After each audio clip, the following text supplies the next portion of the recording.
కొంచెం 9th class పైబడినటువంటి విద్యార్థులు ఎవరైతే ఉంటారో 9th కానీ 10th 11th 12th even under graduation first year second year third year 7 రకాలు చెప్పాను. 9th చెప్పాను, 10th చెప్పాను, 11th 12th, UG first year, UG second year, UG third year. ఈ 7 రకాలైనటువంటి క్లాసెస్ ఎవరైతే చదువుతున్నారో వీళ్ళందరూ కూడా అంటే సమ్మర్లో ఏదన్నా వాళ్ళకు ఉన్నటువంటి ఎకడమిక్ ఎబిలిటీని పెంచుకోవడానికి రకరకాల మార్గాలు చేసుకునే అవకాశం ఉంటుంది. దానిలో రీసెర్చ్ సంబంధించి కూడా చాలామంది చేస్తారు, ప్రాజెక్టులు చేస్తారు, ఇలా రకరకాలుగా చేస్తారు. దీనిలో ఒక పార్ట్ ఏంటంటే సమ్మర్ కోర్స్ వర్క్ అనేది ఉంటుంది.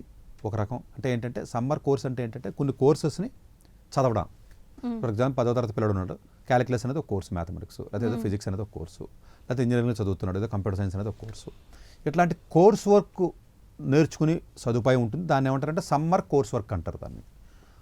ఆ సమ్మర్ కోర్స్ వర్క్ అనేది ఒకటి ఉంటుంది. అట్లాగే సమ్మర్ రీసెర్చ్ ప్రోగ్రామ్స్ అని ఉంటాయి. అలా కూడా మీకు వెళ్ళే అవకాశం ఉంటుందండి. క్యాంప్స్ అంటారండి, సైన్స్ కానీ ఏదైనా సోషల్ స్టడీస్కి సంబంధించి కానీ జాగ్రఫీ కానీ మ్యాథమెటిక్స్ కానీ కొన్ని క్యాంప్స్ అంటారండి. అట్లా క్యాంప్స్ అంటే కాలేజీలో కండక్ట్ చేస్తారు.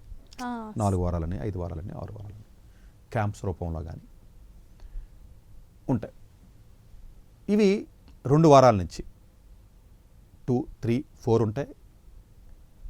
5 ఉండదు కానీ 7 ఉంటుంది. మళ్ళీ 5 తర్వాత 10 వీక్స్ ఉంటుంది, 12 వీక్స్ ఉంటుంది.